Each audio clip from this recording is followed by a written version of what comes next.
Olá, seja bem-vindo, bem-vinda a essa entrevista. Hoje a gente vai conhecer um pouquinho sobre a carreira de auditor de controle externo da área de engenharia. Para isso, a gente recebe aqui o Leonardo Chaves, que atualmente trabalha como diretor dessa área no Tribunal de Contas do Estado do Piauí. Leonardo, seja muito bem-vindo e muito obrigada por aceitar o nosso convite. Muito obrigado, Ana, pelas primeiras palavras. Eu que agradeço esse imenso convite, né, que vocês fizeram para mim. E eu estou aqui para poder ajudar a esclarecer tudo sobre a nossa área do Tribunal de Contas e também da área de engenharia, até porque o concurso aí se aproxima. Para a gente dar início, então, Leonardo, eu gostaria que você falasse um pouquinho de você atualmente, onde você trabalha, há quanto tempo você trabalha nessa área também, de onde você é. Eu sou piauiense, né? Eu nasci em Parnaíba, que é uma cidade aqui litorânea do estado, e tive uma carreira militar, né? Passei 18 anos formado pela Academia Militar e depois resolvi fazer concurso para a área de controle. Inicialmente eu fui aprovado lá no Tribunal de Contas do Ceará, né? Mas não assumi porque o Exército me mandou lá para o exterior, passei um tempo no exterior, e na volta também consegui aprovações na Controladoria Geral da União e, por fim, aqui no Tribunal de Contas do Piauí, que é o cargo que atualmente eu ocupo desde 2014, que foi o último concurso. Para ficar claro, assim, não houve o concurso para a área específica de engenharia em 2014. Né? Houve a área comum, mas como eu tinha um vasto currículo, né, dentro da área do militar, do Exército, em termos de engenharia, eu fui para aquele setor, né, e hoje me tornei diretor. Hoje eu estou diretor lá da engenharia, conduzindo, inclusive, várias ações, né, dei o pontapé inicial para esse concurso, mas devido à estrutura lá, à organização da comissão, eu não faço mais parte da comissão desse concurso, mas a gente vai trazer aqui muita novidade para vocês. E, Leonardo, por que você decidiu sair dessa área militar, então, e trabalhar no Tribunal de Contas? Existe uma conjuntura enorme, né? Mas principalmente foi família, né? A gente aqui talvez mais no Nordeste isso seja um pouco mais acalorado, não sei, mas falo por mim. E eu estava perdendo muitos eventos da minha família, eventos bons e eventos ruins, né? Eu perdi minha mãe morando muito longe de casa e outros eventos muito positivos também, outros eventos positivos que ocorreram dentro da minha vida. Então eu pensei o seguinte, né? A partir do momento que você contrai uma família, você tem que tomar um posicionamento. Ou você assume que tem que morar longe da família, ou você procura um meio de poder voltar. E eu encontrei no concurso público uma forma de eu poder voltar, entre aspas, para casa. Não que isso fosse uma questão pronta e batida, mas foi algo que me chamou muita atenção, questão de valores de família, eu posso dizer assim. Além também da qualidade de vida. Né? E isso me trouxe também me chamou muita atenção a questão do quantidade de horas trabalhadas semanalmente em comparação com o que eu vivia lá dentro do Exército e o salário, né? Porque não, o salário também foi um grande atrativo. Falando nisso, então, a remuneração é uma coisa que atrai muito interesse do concurseiro. Muitas pessoas acabam querendo essa área justamente pelos altos salários. Qual que é a remuneração inicial de um auditor de controle externo da área de engenharia aí no Piauí? A remuneração ela é composta de várias partes. O vencimento básico e ela é estruturada também na gratificação de desempenho, que a gente trabalha com produtividade também, e mais um auxílio de alimentação que todos os servidores recebem. Então, hoje, né, sem contar com os reajustes que ainda estão por vir, previstos em lei e suspensos por causa da pandemia, hoje o auditor ele inicia o vencimento básico com R$ 12.000, tem a gratificação de desempenho, que gira em torno de R$ 4.000, 3.900, e tem o auxílio alimentação com mais R$ 2.000. Então, esse é o bruto que ele vai receber. Né? Se a gente for colocar ali, vai dar 18. E aí vem os descontos, imposto de renda e tal, então é por aí. A pessoa pode fazer o cálculo, cada um tem sua particularidade, devido ao número de dependentes, enfim, mas o bruto ele está girando em torno disso atualmente. E qual é a carga horária de trabalho? Bom, a carga horária é de 30 horas semanais, né? O edital do concurso ele já vem prevendo isso, né? E hoje, atualmente, tem uma possibilidade do teletrabalho também. Claro, quem for assumindo os cargos de direção e chefia, logicamente vai trabalhar um pouco mais até pela própria demanda. Mas o auditor que entra, né? O auditor que inicia os seus trabalhos, ele começa, ele pode entrar às 7 e às 13 horas ele já pode estar saindo. Ou chegar até às 8 da manhã e depois às 14 está saindo. Então, são 6 horas diárias, né, 30 horas semanais. É um grande atrativo, eu imagino, né, que seja um grande atrativo, porque você pode ter um segundo turno de um hobby, né? Você pode fazer alguma outra coisa no horário vago, entre aspas. E esse turno de trabalho, então, quem escolhe? É o próprio servidor ou vai da demanda? Não, o tribunal ele regula, né, que, por exemplo, eu posso chegar, o servidor ele pode chegar no tribunal até às 8. Por quê? Porque o reloginho lá ele só conta até às 14 horas, podendo haver uma extensão até às 15, dependendo do chefe. Depois disso, os sistemas são desligados, ele não pode nem trabalhar lá, né, com a rede do tribunal. Então, ele, naturalmente, quem tem... São várias circunstâncias, mas, por exemplo, alguém que tem um filho em colégio, né? Vamos supor que nós não estivéssemos em pandemia, em épocas normais. Ele pode chegar até às 8 da manhã, deixa o filho no colégio, vai para o trabalho e chega às 8. Então, ele faz essas 6 horas até às 14 horas. Né? E, a partir dali, ele já pode deixar o trabalho, já pode seguir para outras atividades pessoais, né? Ou ir para casa, se for o caso. E são permitidas horas extras? São remuneradas? Não, isso a gente não tem, né? Não há a questão da hora extra remunerada, até porque a gente tem um regime estatutário, né? Então não tem não há uma previsão legal para isso. Agora, no caso que quem exerce os cargos de direção e chefia, aí ele é como se fosse uma dedicação exclusiva, ele não pode nem alegar, né, que está trabalhando mais, né? Hoje eu sou diretor lá na engenharia e eu sei muito bem o que é isso. A gente está disponível aí praticamente 24 horas, ainda que isso não aconteça, né? É muito pontual os fatos em que a gente tem que se desdobrar fora do horário ordinário do expediente. Ocorre, né? Como é normal, é natural que ocorra. Uma informação que o presidente requer, o conselheiro, enfim, os membros lá do tribunal, mas nada que vá levar você a ter um estresse por causa do trabalho, nada disso. E como que funciona, então, o plano de carreira para assumir cargos de chefia? Tem algum treinamento? O que a pessoa precisa fazer para ocupar esses cargos?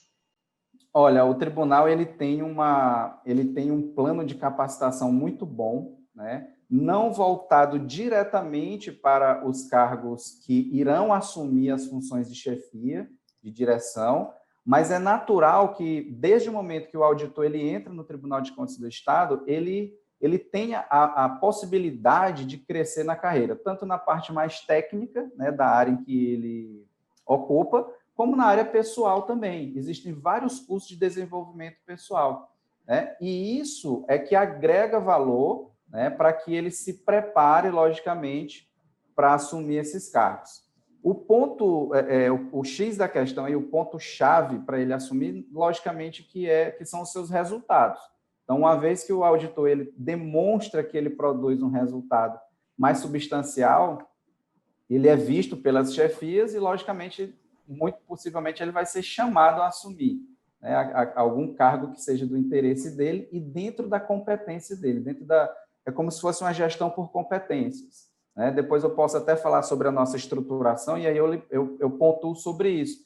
Então, se ele é bom em determinado local e aquela área necessita de alguém técnico mais aprofundado naquilo, certamente ele vai ter condições de chefiar esse setor. Queria, então, falar das atribuições, mas antes gostaria que você explicasse a importância do Tribunal de Contas, especificamente, então, do estado do Piauí. O Tribunal de Contas, né, como a gente sabe, ele é um órgão que ele está simplesmente vinculado ao Legislativo, mas ele não faz parte de nenhum desses poderes, né, do Judiciário, do Legislativo ou do Executivo.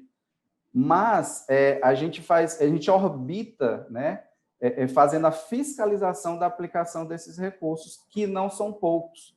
Né? As demandas de fiscalização são enormes e a gente tem um corpo técnico até, digamos assim, pequeno em relação ao volume de recursos. O que a gente mais quer nessa função orientadora, né, de Tribunal de Contas e até fiscalizatória também, é demonstrar e mostrar para a população que o recurso que é dela, né, que é do povo, ele está sendo bem aplicado. E, no momento em que esse recurso não é aplicado da maneira correta, logicamente que existem as sanções, né? Existe a parte punitiva da coisa. Existe a orientação, mas também existe a parte punitiva. Então, o tribunal, a importância dele é como se fosse uma representação do povo dentro, né, da estrutura administrativa como um todo, fiscalizando esses recursos que são aplicados pelos três poderes. E o papel do engenheiro, então? Quais são as funções? A engenharia aqui do Tribunal de Contas, ela é sui generis, né? Porque a gente conseguiu identificar, né? Isso vem de pouco tempo, da época que eu assumi o cargo, a gente fez um estudo muito aprofundado a respeito do tipo de gasto que é característico do governo do estado do Piauí e os objetos que eles, digamos assim, eles são os mais queridos, né? É o que ocorre mais. Então, a gente vai muito pela amostragem do que ocorre mais. O engenheiro ele vai se deparar com muito trabalho fiscalizatório com estradas, né? Principalmente com estradas, com a parte de construção horizontal, como também recursos que os municípios aplicam oriundos de verbas federais, como construção de escolas, de creches, e uma série de outros objetos que podem vir a surgir. Atualmente, inclusive, existe uma demanda grande na parte ambiental. A gente consegue enxergar que as demandas na área ambiental, e isso respinga na engenharia, né, de algum modo isso vai respingar na engenharia, isso tem crescido bastante. Então, o engenheiro, o novel engenheiro, né, aquele que vai entrar agora, né, depois desse concurso, muito possivelmente ele vai pegar algum trabalho dessa magnitude, né, mobilidade urbana, questão de resíduos sólidos. Nós tivemos uma lei recente de resíduos sólidos no ano passado, no meio do ano passado, e isso está muito latente e é o que a gente vive aqui no tribunal. E qual a área da engenharia que se daria melhor, então, trabalhando nesse cargo? Engenharia ambiental, de repente? Vocês têm necessidade de alguma área específica? Sim, na realidade, o engenheiro a engenharia que se permite é qualquer uma delas, né, para entrar no cargo, a engenharia, não é engenharia civil. Mas o fato é que o engenheiro civil, aparentemente, ele vai estar habilitado a transitar por todas as áreas, né? Digamos, habilitado no sentido de que ele viu aquilo na formação dele. Mas é lógico que, no momento em que ele tem uma ascendência em determinado conteúdo, tem um perfil mais direcionado, até mesmo a pós-graduação, né? Às vezes a gente tem um engenheiro civil, mas ele é pós-graduado em engenharia, em alguma área da engenharia ambiental. Isso é muito bem-vindo, né? Foi o que aconteceu basicamente comigo. Eu vim da engenharia do Exército, mas eu sou especialista na parte de estradas. E a gente tem aqui uma configuração muito interessante no estado do Piauí, que cerca de 70% das despesas de capital são aplicadas em estradas. Então, veio a calhar, né? Então, esse é o perfil que se procurou na época e que, tipo assim, era a pessoa certa no momento certo. Aí eu sentei naquela cadeira ali para poder desenvolver esse tipo de trabalho. Mas tem espaço para todo mundo, pode ter certeza disso. Às vezes alguém que é da engenharia mecânica, por exemplo, pode fazer alguma especialização, mas o Tribunal de Contas do Piauí estimula, ele dá algum suporte para que a pessoa faça essa especialização depois? Sim, atualmente, inclusive, a gente tem aqui foi firmado, né, recentemente, eu acho que tem 15 dias, que foi firmado um termo de convênio entre a Universidade Federal do Piauí e o próprio Tribunal de Contas para que eles ofereçam cursos, né, de mestrado nessa área de pós-graduação. Às vezes, pelo fato da especificidade da engenharia, a oferta desse tipo de curso ela não é tão observada, né? Mas o auditor, logicamente, ele pode procurar buscar esse tipo de conhecimento e o tribunal ele dá esse apoio para que o servidor ele se desenvolva, né? Apesar de existir esse convênio, possa ser que em determinada área não exista a especialização que ele procura. Mas uma vez procurando, o tribunal certamente dá todo o suporte para ele. Leonardo, esse trabalho, então, do engenheiro, ele é mais externo ou interno? Essa fiscalização, como que ela ocorre? Naturalmente, o engenheiro ele precisa ir a campo, né? A gente chama aqui, nós temos vários instrumentos de fiscalização, e um deles é a inspeção de uma forma ampla, né? Existe a inspeção in loco, que é uma técnica de auditoria, em que todas as outras áreas, o pessoal que é formado no direito, na contabilidade, tem que ir a campo também. Mas a engenharia, ela é própria, às vezes existem alguns processos em que você precisa ir até o local, fazer medições, né? Agora, essa parte externa, ela não é a maior, né?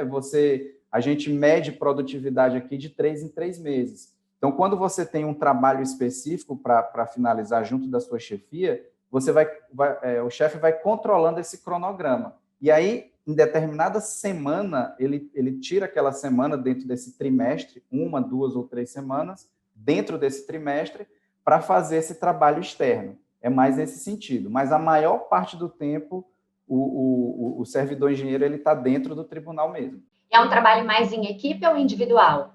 Existem os dois, né? Porque quando o auditor ele se propõe a fazer aquela produtividade, aqueles itens, né, de processos, né, processos X, Y e Z, é natural que a chefia imediata delegue aquele tipo de serviço para ele, sempre colocando um outro auditor. Por isso que a gente chama em conjunto.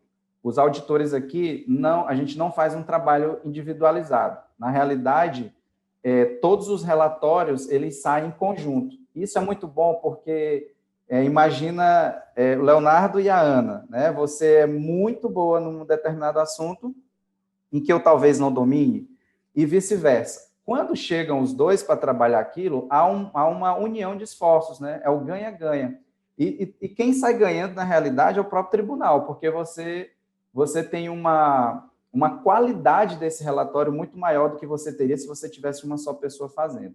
Então, geralmente é feito a 6 mãos, né? São 3 pessoas. É a diretoria e mais 2 auditores. Como que funciona a lotação dos aprovados? A pessoa que passar no concurso, ela vai para qual lugar especificamente? Esse concurso específico que vai sair daqui a alguns dias, né? Ele naturalmente vai para a engenharia, vai lá para o meu setor, né? A gente tem uma secretaria de controle externo dentro do nosso organograma e, subordinado a essa secretaria, a gente tem várias diretorias. Diretoria de fiscalização da administração municipal, a estadual, nós temos a processual e a engenharia e a TI. Como esse concurso é específico para a engenharia, é natural que ele vá para a diretoria de engenharia. Ele já sabe que ele vai para a nossa diretoria de fiscalização de engenharia e ele será lotado em uma das divisões, porque aí há uma outra subdivisão. Quais sejam? Existe uma divisão que é especializada na área ambiental, de resíduos sólidos, existe uma outra divisão que é especializada na parte de fiscalização de obras de edificações, e existe uma outra de mobilidade urbana e estradas. Então, a gente vai verificar qual o perfil do servidor que vai entrar, primeiro saber fazer uma entrevista para poder alocá-lo onde ele melhor pode desenvolver os seus trabalhos. Mas é tudo no mesmo prédio? Tudo na mesma cidade? Tudo no mesmo prédio e na mesma cidade. A gente tem um setor, né, o Tribunal de Contas do Estado do Piauí, ele está localizado no que aqui em Teresina a gente chama de centro administrativo, onde é um complexo de órgãos da administração estadual. Ele está localizado ali. Dentro desse prédio, aí existem as divisões. Um determinado andar é do Ministério Público de Contas, o outro andar são os conselheiros que desenvolvem seus trabalhos nos seus gabinetes. Um determinado setor é para engenharia, mas é tudo no mesmo local. E nesses setores da engenharia, é possível, depois de um tempo, mudar de um setor para outro? Sim, a gente inclusive faz isso, né, que é o rodízio dos auditores, dentro da nossa, tanto necessidade, como também da vontade do auditor. A gente escuta o auditor, né, para saber se ele está feliz ali naquele local que ele está trabalhando, ou se ele quer se desafiar, né? Às vezes, e por uma vontade própria dele, ou pela própria necessidade do órgão. Digamos que exista um determinado tema em que há uma necessidade do reforço de uma equipe.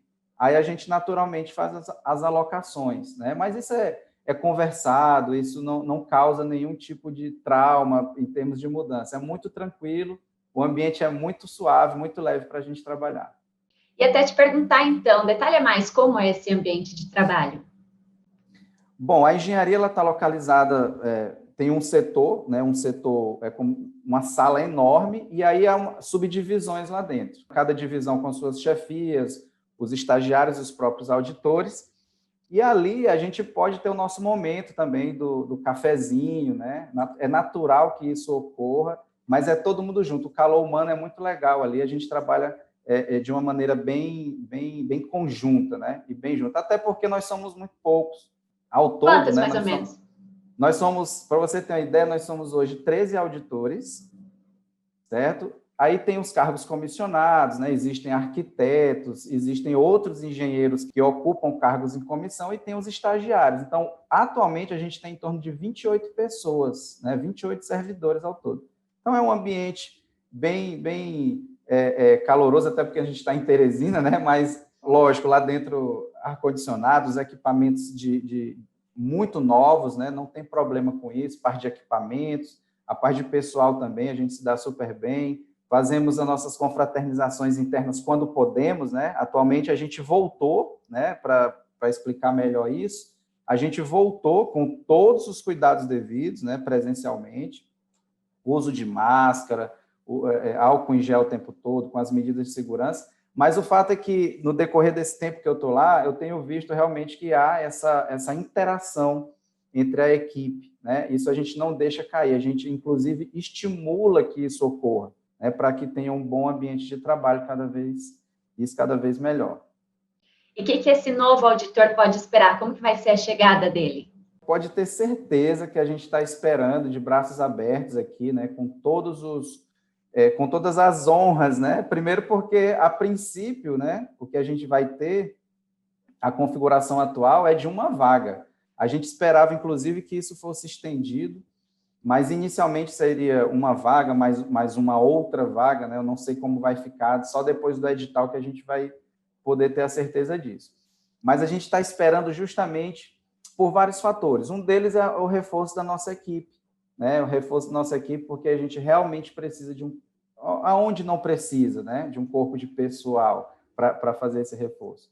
E, logicamente, será mais um amigo, não só do trabalho em si, mas será uma pessoa que vai agregar, né, com a sua personalidade, com os seus saberes, com as suas competências, e a gente está esperando de braços abertos. E agora, voltando um pouquinho naquela estrutura de trabalho, o Tribunal de Contas do Piauí, ele disponibiliza, então, você disse, muita tecnologia, disponibiliza condições adequadas para o funcionário realizar o seu trabalho. Sim, sim. Inclusive, além dessa estrutura natural de computadores, né, o próprio ambiente físico que a gente tem dentro do tribunal, que é muito bom, o tribunal, desde 2000, isso estava incorporado dentro do nosso planejamento estratégico, né, e isso vem sendo renovado a cada ano. Então, a gente adquiriu lá no ano de 2016, né, o início foi 16 e acabamos de receber tudo em 2018, 19, que é o nosso caminhão laboratório, né, até porque a gente aqui, o Tribunal de Contas, é signatário de um termo de cooperação com o Instituto Brasileiro de Auditoria de Obras Públicas, o IBRAOP.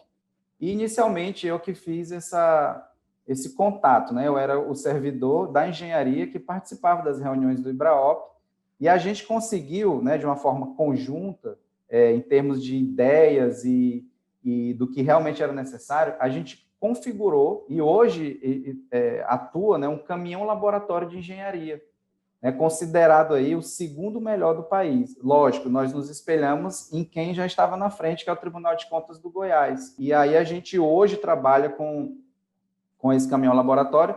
Dentro dele existem vários e vários equipamentos com tecnologia incorporada, e isso facilita e muito o resultado das auditorias e o trabalho do auditor.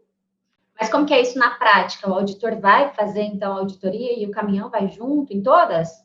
Exatamente. Inclusive, hoje mesmo a gente assinou o último pedido de viagem de auditoria em loco, né, de uma inspeção em loco, que vai ocorrer lá pelo dia 13 de dezembro, que é o seguinte: os auditores vão num carro pequeno e o caminhão ele segue junto, né, com outro motorista. Quando chegar no local, nesse caso será uma auditoria de obra rodoviária, aí os equipamentos já estão incorporados dentro desse caminhão e os auditores e mais os auxiliares que vão junto, né, eles têm a capacidade, têm a possibilidade de trabalhar com todos os equipamentos, inclusive, Ana, de emitir algum tipo de relatório, né, um relatório preliminar ou uma conversa com quem está aqui na sede, de dizer alguma coisa já à distância. Olha, os primeiros resultados são no sentido de X, Y e Z. Então, ele já pode ir adiantando para você. Não que isso seja algo corriqueiro ou que é necessário e formal. Não, mas a gente já fica entendendo como é que está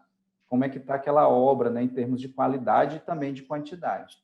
Agiliza tudo, né? Agiliza tudo. A tecnologia é a nosso favor. E você acha que tem que ter um perfil, então, para trabalhar nessa área e gostar do que faz? Com certeza, porque diariamente a gente é uma coisa interessante, porque apesar de os processos às vezes se referirem ao mesmo objeto, são circunstâncias distintas. Então, a cada dia um novo desafio. A cada dia que eu me refiro, a cada processo, né, um novo desafio. Você tem que estar disposto, o auditor tem que estar disposto a pensar, a raciocinar, a tirar dúvidas com os colegas, a debater, a buscar realmente entrar no processo, né? Entrar naquela circunstância para poder se posicionar e deixar o seu trabalho o melhor possível para que o conselheiro, né, os membros, eles decidam a respeito daquela temática, daquela gestão que ocorreu naquele objeto. E, Leonardo, você fez parte da comissão inicialmente do concurso, saiu recentemente, mas o que o concurseiro, então, baseado na sua experiência nesse tempo, pode esperar desse próximo concurso? Recentemente a banca foi formada, é a FGV, então, o que o concurseiro deve esperar? A gente tem aí banca definida, né? E como o cargo é de engenharia, é natural que ele encontre na parte específica, né, aquelas auditoria de obras de edificações, auditoria de obras hídricas, de saneamento e auditoria de obras rodoviárias, além, naturalmente, da auditoria governamental, que é própria do cargo. Isso pode ter certeza que virá.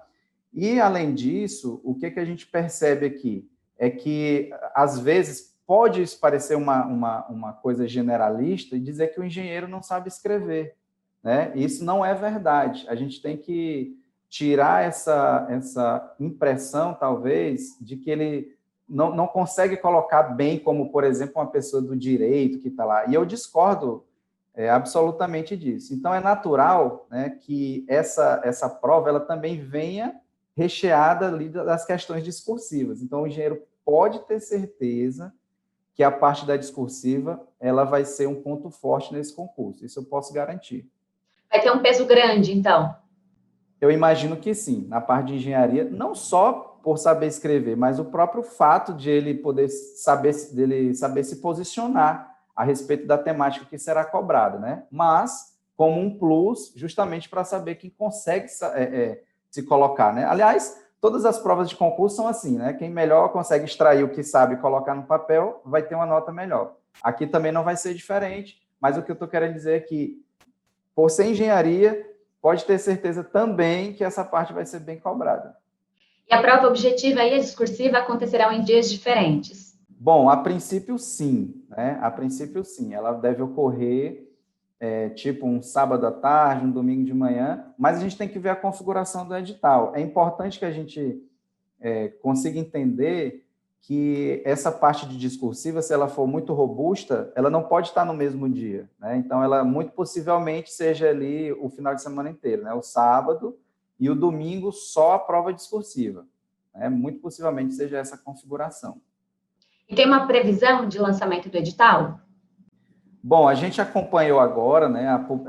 Foi tornado público a banca, né, através da ratificação da dispensa da licitação, ou seja, não foi o extrato de contrato ainda, e a gente está no aguardo, né, do empenho e, logicamente, da publicação do extrato de contrato. Eu imagino, nós ainda temos aí 15 dias úteis, contando com hoje, né, 15 dias úteis, até o nosso recesso, que se inicia lá no dia 19 de dezembro, e há uma probabilidade que esse extrato de contrato com empenho saia ainda nesse período.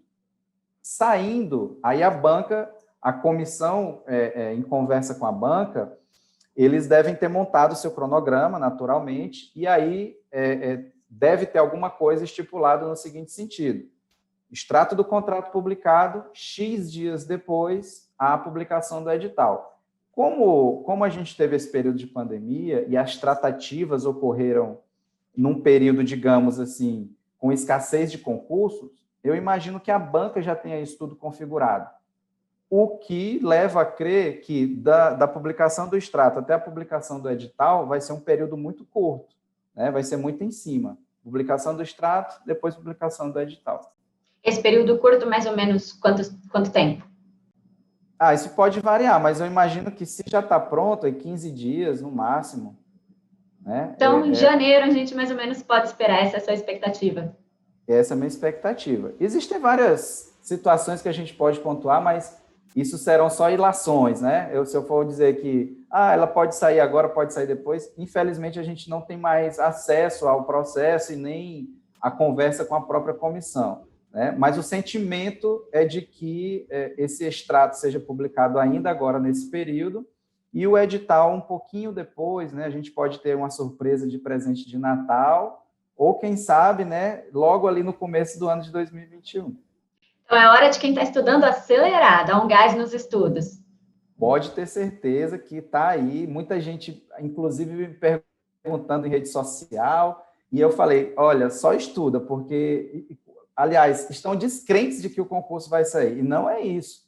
Pode ter certeza que ele está todo vapor e o calendário já está todo estabelecido e vai acontecer. Já está saindo edital por aí. Ótima notícia, então. E, Leonardo, agora para a gente encerrar, eu gostaria que você deixasse uma mensagem para quem está estudando, então, para que motivasse essas pessoas nesse período final pré-edital. Ótimo, Ana. Então, o que eu tenho para dizer para todo mundo é que continue estudando e estudando com inteligência, né? Geralmente, o concurseiro, Ana, ele fala muito da hora líquida, né? Mas se essa hora for uma hora líquida melhor estudada, né? Aquela pessoa que está aí com pouco tempo de estudo ou está um pouco perdida, se organiza melhor, vai procurar qualidade no teu estudo, né? Estuda com uma certa inteligência, sabendo o que mais cai, procurando as pessoas e os materiais certos para que você realmente possa ser um concorrente e venha trabalhar com a gente aqui logo agora no próximo ano de 2021. Acredite em vocês e, logicamente, tem que agir, né? Agir de forma inteligente para poder ser aprovado o quanto antes. Essa é a mensagem que eu deixo aí para todo mundo. Linda mensagem, tenho certeza que vai inspirar e motivar muita gente que está estudando. Leonardo, mais uma vez, muito obrigada, esclareceu muitas dúvidas aqui para a gente, viu? E foi animadora, realmente, a sua entrevista. Eu que agradeço, Ana Luísa, né? Uma satisfação imensa estar podendo contribuir, né, com as pessoas que estão aí nessa jornada, nessa caminhada para aprovação em concurso público. E eu me coloco à disposição aí para responder depois outras dúvidas, caso vocês queiram, tá bom? Um grande abraço para vocês. Muito obrigada. Então, para você que está assistindo, se gostou dessa entrevista, não esqueça de deixar a sua curtida, deixe também o seu comentário e se quiser assistir outras entrevistas, fique à vontade aqui no nosso canal. Para ficar por dentro de tudo que acontece no mundo dos concursos, acesse estrategiaconcursos.com.br. Até a próxima. Tchau, tchau.